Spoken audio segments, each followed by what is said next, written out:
يا مساء الفل على جميع، ازيكم يا جماعه؟ إيه الاخبار؟ اهلا بيكم اصدقائي، اصدقاء قناه ايمان في ولاد الامريكان. الاصدقاء المستدامين اللي بيدعموني وبيتجاوبوا معايا باسئله وانا بسعد بيها جدا، وبحاول ارد عليها على قد ما اقدر. وفي حاجات بقول للناس ما ينفعش الاجابه في سطر او سطرين كتابه، ده موضوع عايز شرح وعايز كلام كتير. ما بحبش انا الاجابات اللي فيها كده كلفتة يعني كده. اما الناس اللي جديده معايا النهارده، انت في قناه ايمان في بلاد الامريكان. انا مهاجره مصريه لامريكا من اكتر من 24 25 سنه. اشتغلت في حاجات سيلز كتير، جوري، ملابس. ودلوقتي بشتغل في سيلز السيارات مع شغلي في العقارات. انا خبير عقارات في نيويورك. الموضوع بتاع النهارده، المين ستريم الاساسي بتاع الفيديو بتاع النهارده هو الحياه في امريكا. وايه اللي انت هتواجهه في امريكا، لان في ناس بتقول لك وجهه نظرها. لازم تفهم اللي بيكلمك ده بيكلمك من اي وجهه نظر، او ايه المنطلق بتاعه، ايه اللايف ستايل بتاعه. يعني انا شايفه ناس بتسمع واحد انت مش عارف هو قناعاته ايه، اسلوب حياته ايه. طب انت بتاخد منه النصيحه بناء عن ايه؟ ما هي النصيحه اللي تنفع لك ما تنفعش لغيرك، وممكن هو نفسه اسلوب حياته ما ينفعلكش انت كمان. احنا ليه المصريين بس طبعا عشان بس انا مصريه، فانا بتكلم لما بقول المصريين في الغالب العرب كلنا عندنا معظم العيوب متشابهه، وان كنا انا بكرر تاني احنا ثقافات مختلفه يا جماعه. تعالوا بقى النهارده نتكلم على الميسليدنج. بلاش النهارده، مش هنتكلم بقى النهارده الفخر اللي عندنا ده which is اسمه مسموح بيه، وانه مش حرام ولا غلط.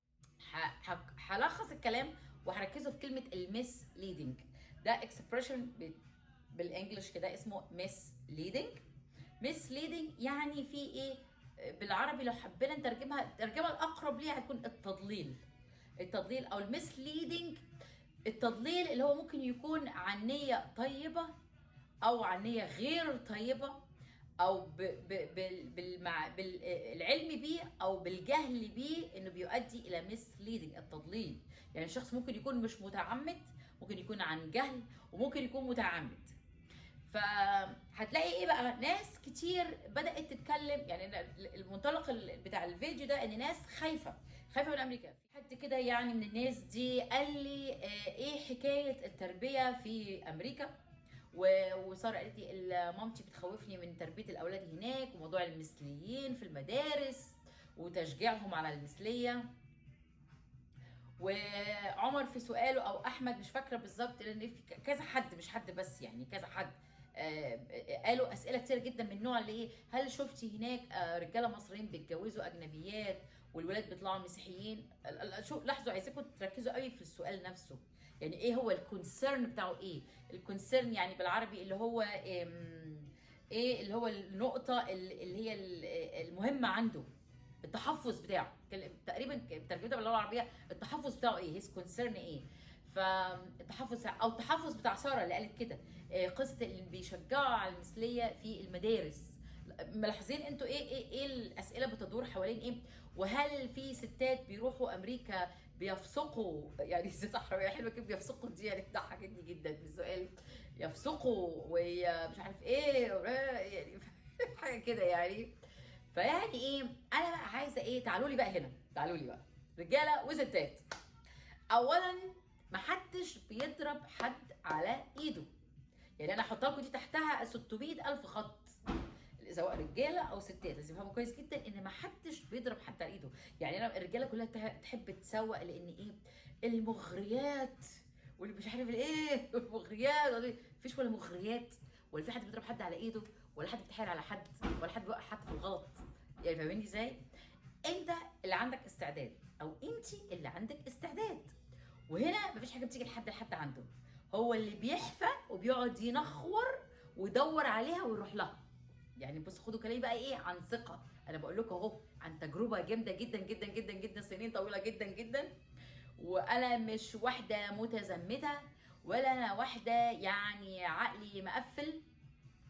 بالعكس، انا احتكيت بالحياه واحتكيت بالشغل، لكن اخترت اختياراتي انا.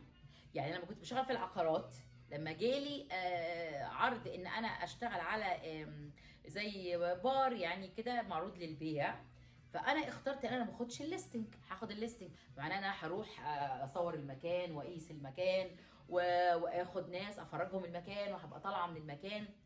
انا مش عايزه، ما بقولش مين يعمل ايه ولا مين غلط ومين صح، انا ما حبيتش اعمل كده. يعني تجنبوا مواطن الشبهات. انا وانا طالعه من البار ومعايا زبون كنت بفرجه وطالعه، طب ما من حق الناس لو اي حد يعرفني يقول شوفوا كانت في البار وطالعه معاها واحد، مش هلومهم في حاجه. فانت حر، انت بتختار اختياراتك انت، وانت اللي بتحط الباوندريز بتاعتك، يعني ايه اللي هي الحدود بتاعتك. فاهميني ازاي؟ فكلها اختياراتك. حدش هنا بيضرب على حد على ايده راجل يقول له اعمل ده الحصان عشان يبقى شكلك متمدن ومتحضر وتبقى راجل امريكاني. انا مش عارفه. انا اشتغلت كنت بشتغل جنب الفاينانشال ديستريكت اللي هو سوق الاوراق الماليه، كلهم حالقين شعرهم القصات العاديه جدا القصيره جدا دي، ولابسين قمصان عاديه جدا وبنطلونات عاديه جدا. مفيش بقى الاشكال بتاعت ويجز ومحمد رمضان، واللي في ولد ممثل كده دمه تقيل قوي على قلبي، مش عارف راح عامل ديل حصان برده كده. يعني الحاجات دي ده مش الستاندرد بتاع الامريكان، مش لازم تبقى كده. ده بتاع الناس بتروح تدور على اسوأ حاجات وتقلدها، واي ما تعرفش ليه اي واحد يسافر يرجع يعمل لنا الكحكه وديل الحصان شباب بقى ان هو راجل بقى كان في امريكا. ايه كان منين الفكره دي جت لهم منين؟ انا ما اعرفش. الستات عندنا انتوا خايفين من المثليه في امريكا، حلو كده، والمدارس. طب تعالوا بقى عندنا بقى، بيجوا عندي انا اتشهرت في العقارات، بتيجي ناس تولد عندي هنا عندها اطفال تانية قبل البيبي اللي هتولده، او ناس جايه بتزور هنا سياحه، ناس جايه علشان الراجل اللي كان موجود هنا فعايز يعمل لهم الجرين كارد فبيجيبهم بيرجعوا تاني، او ناس اللي جت هجره منتقله هنا وبتعيش هنا. الاقي الجيل بقى اللي هو اللي طالع اللي هو الاصغر مني بقى، اللي هو الجيل اللي جاب لنا عيال صغننين بقى دلوقتي، الجيل ده من البنات او الستات فاهمين التحضر والتمدن غلط. انا مش بحب اقول كلمه التامرك امريكانيه، يعني هي دي امريكا، ايه هو الستاندرد بتاع امريكا اللي احنا عايزين نقلده؟ يعني فاهمين؟ ما فيش. في الناس اللي اي كلام، الزباله العشوائيات اللي هو بيلبسوا شبه محمد رمضان وويجز والناس دي كلها، والبلوزات الشبك والسلاسل اللي مش عارف ايه والتاتوهات ودير الحصان والحاجات دي، ده مش معناها كده امريكا خالص يعني. فروح شوفوا مستوى شكل المذيعين مثلا عاملين ازاي، مش هتلاقوا مذيع في برنامج سي ان ان عامل كده، صح؟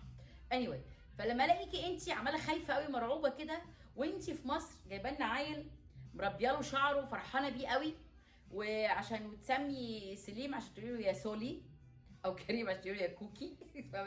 فانتوا مستنيين ايه من سولي وكوكي؟ دول هيبقوا ايه يعني فاهميني ازاي؟ وعيل طري كده وبيتكلم كده وانت مش بتصلحي له طريقته، يعني تلاقيه الولد ده. يعني انا شفت بالصدفه كده طلع تحت ايدي، طبعا اليوتيوب بيقعد ينزلك حاجات كده من حيث لا تحتسب، يعني جزء من مسلسل تقريبا، وولاد شباب يعني تينيجرز اللي هم بيبقوا صغننين في اللي هو 14 15 سنه، فبيتكلموا الولاد طريين خالص خالص خالص خالص. يعني هو في ايه؟ يعني غير طب العيال الصغننه دي. فانت لو مش من الاول والعيل هو الصغير، الام اللي بتربي، مش عارفه الابهات دي فين؟ طب لو هي الامهات، ما احنا المشكله برضو احنا اختياراتنا سايبين للستات، واختياراتك اصلا في الست اللي هتربي لك ولادك. ما اعرفش اختياراتك ايه بالظبط، او انت شايف كل ده ولا مش شايف، ولا انت كمان ايه حكايتك؟ فاذا الله اعلم يكون انت كمان سولي وكوكي تو برضو يعني. ف فانت خايف من المثليه في المدارس بتاعت امريكا. طب ما انت كده مشروع مطلعنا مشروع عيل طري خالص يعني. ف... وانت هناك عندك استعداد، امال لما تيجي هنا بقى هتعملي ايه؟ فاهميني ازاي؟ فانت اللي بتحط الحدود دي من جوه بيتك وجوه حياتك، سواء كنت في مصر كنت في امريكا كنت في اللي كنته. فانت هتطلع عيالك زي ما انت عايز، محدش هيطلع لك عيالك زي ما هم عايزين.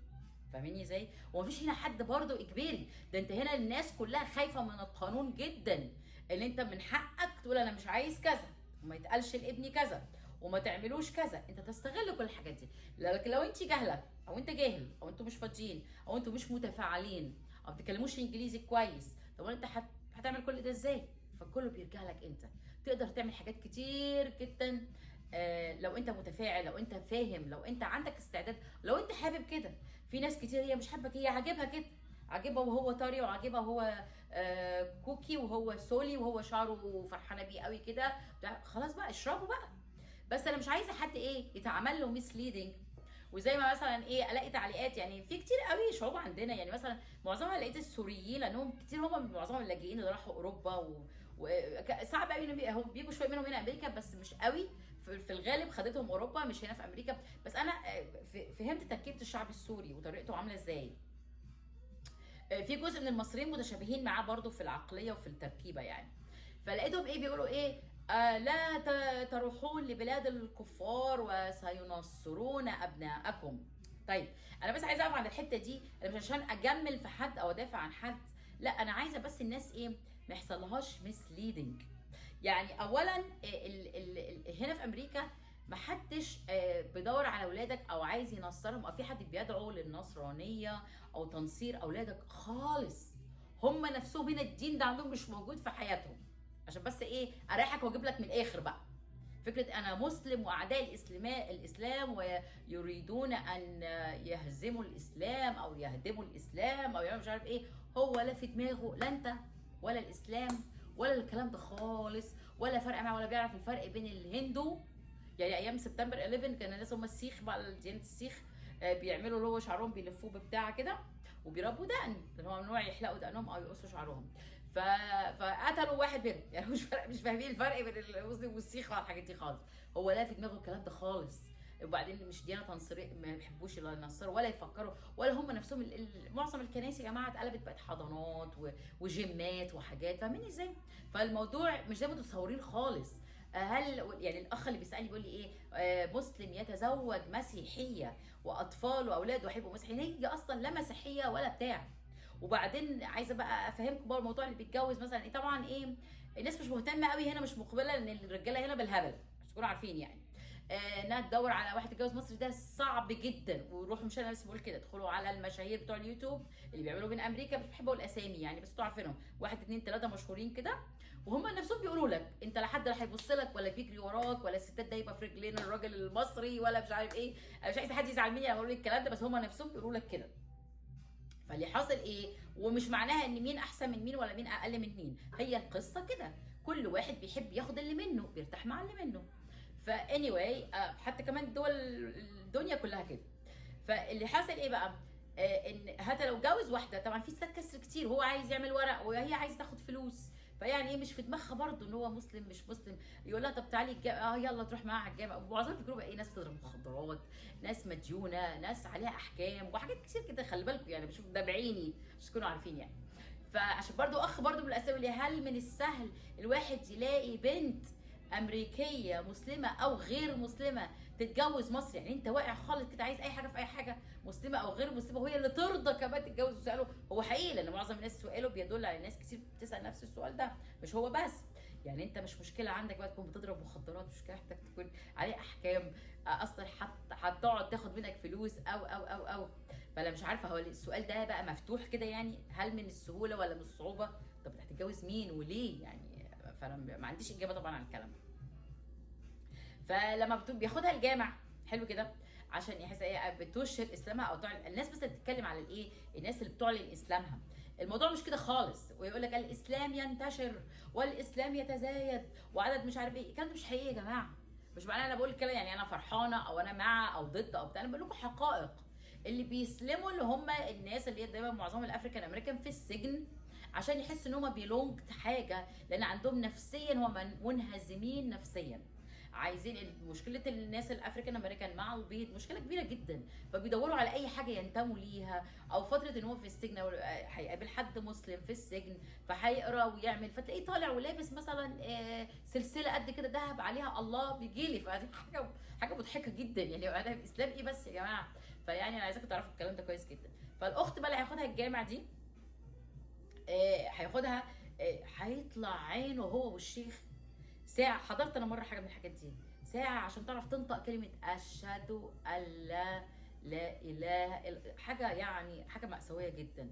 وبعد كل الغلب ده بقى عبال ما تقول الكلمتين، الناس بقى في الجامع رجالة تكبير تكبير حاجة في منتهى السذاجة يا جماعة. يعني حقيقه انا مش عارفه بعد ما نقلت لكم سؤال، اي هوب اتمنى ان انا نقلتها الصوره بشكل ايه تقدروا تفهموا انتوا وتقولوا لي رايكم في الكلام ده ايه. طيب ليه لما بقول لك يتزايد عدد الاسلام في امريكا، عدد المسلمين في امريكا؟ لان هنا الجاليه بتاعت الباكستانيين والبنجلاديش بيخلفوا، طبعا ما تبصوش لينا احنا المسلمين اللي هم العرب عددنا صغير جدا، الجاليه البنجلاديش والباكستانيين اكتر مننا بكتير جدا.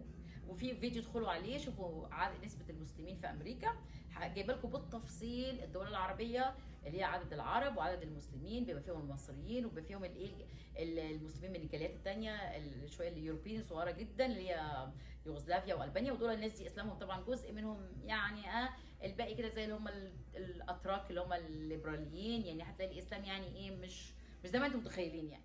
فالميسليدنج ده ممكن يحصل عن قصد او عن غير قصد، او يكون معظم الوقت عن جهل وعدم معرفه بالامور. فيعني لما اقول لك ايه ينصرون اولادكم، زي برضو ايه يعني انا مش عايزه ان الناس انا عايزه اجيب لكم مثال مثلا على الميس ليدنج ده كبير جدا في حياتي، كنت مفكره فيه من كام يوم كده. ايوه، بتاع الكاتب انيس منصور. انيس منصور بتاع اشباح وارواح. في كتاب مشهور جدا اتعمل اللي هو ذا موست، اللي هو تقريبا اسمه بالانجلش، انا ما قريتوش من مده كده، قريته الكتاب ده 100 شخصيه اثرت في التاريخ. اثرت في التاريخ مش معناها انه اثرت بالشكل الكويس، ممكن جدا تكون بالشكل الوحش. فراح عن ان حد عايز يعني ايه يدي نصيحه كويسه، او بس هو كده انسان مضلل، هو كده عمل شيء سيء جدا، ان يقول ايه العظماء 100 واعظمهم سيدنا محمد عليه الصلاه والسلام. فلا، هو الكتاب مش كده، الكتاب مش بيتكلم عن كده، والكتاب مش ترجمته، العنوان بتاعه مش ترجمته كده، ولا كان موضوع الكتاب كده. هو الكتاب ما قالش العظماء 100، قال 100 شخصيه اثرت في التاريخ، منهم ناس اثروا تاثير سيء، يعني منهم هتلر، هولاكو، جنكيز خان، ناس سيئه كتير جدا. الكتاب ده على فكره ممتع قوي، وهتلاقوه موجود اوديو انك تسمعه. يعني طبعا دي فكره هايله جدا يا جماعه. انا قريت اعظم الكتب اللي اتعملت في التاريخ، مش وانا في الزمان كنت بقرا فيزيكال بوكس، لكن بعد كده بدات اقرا كتب سمعيه اللي تسمعها حد بيقرا لك وانت قاعد بتسايق وانت بتشتغل وانت بتطبخ وانت بتنظف. قد ايه دي حاجه جميله جدا. فالكتاب ده ممتع جدا، لكن لقيت ان ازاي هو عمل. احنا طبعا احنا بالنسبه لنا مجال فخر ان احنا نفتخر بان ايه الرسول عليه الصلاه والسلام اعظم ال100 اللي هم العظماء. لا، هو ما كانوش 100 عظماء، بيقول لك في التاثير في التاريخ يعني مثلا اتباعه هيكونوا كتير. طبعا اتباع الرسول اللي هو الديانه الاسلاميه انتشرت وبقى فيها عدد ايه كبير، او ان هو كان تاثير في التاريخ انهيار امبراطوريه زي الامبراطوريه الرومانيه او الامبراطوريه الفارسيه. فيعني ايه، فاكيد هيكون ده تاثير كبير جدا. لكن لما كان الكتاب بيتكلم عن المؤثرين التانيين، بيتكلم عن ناس سيئين، فيعني ايه، فعشان كده مش بحب حكايه الميسليدنج. فدي حاجه اكتسبتها كويس جدا، تحليل الامور من عيشتي في امريكا ومن حياتي في امريكا.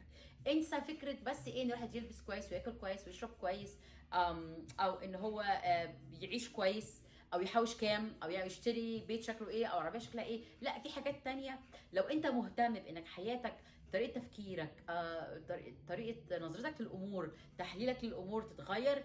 انا حقيقي السفر بصفه عامه بيعمل كده، بس مش في كل الناس.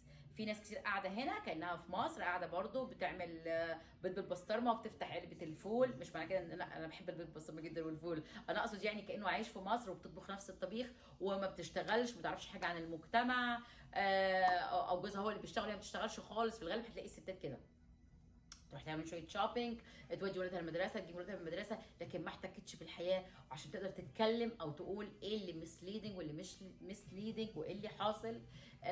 فحبيت بس النهارده كده اقول الفكره دي، ان المسليدنج ان فكره انك تخاف وانت مش عارف، او حد ينقلك اخبار غلط، التربيه السيئه للاولاد، او العيشه انك تتاثر بالحاجات السلبيه اللي حواليك. يعني انت في مصر ما في كل حاجه موجوده في اي مكان في الدنيا، ما حدش هيضربك على ايدك انك تعمل حاجه انت مش عايزها، مش هقول لك لا لازم تشرب مخدرات، لازم تعمل مش عارف ايه، ما فيش الكلام ده خالص. في كل مكان في الدنيا هيكون كده. اتمنى ان يكون ان الفيديو دوت نقل لكم صوره من الحاجات اللي انا عايزه انقلها لكم. واللي عنده اي اسئله يحطها لي. وكمان يا جماعه اتفرجوا على الفيديوهات القديمه، فيها اجابات على اسئله كتير جدا. وما تنساش تفعل الجرس وتشترك في القناه علشان ينزل لك كل الفيديوهات. ناس كتير بتشتكي تقول الفيديوهات ما بتنزلناش اشعار القناه، تقريبا لازم تفعل الجرس من جديد، يعني تشيله وتحطه تاني.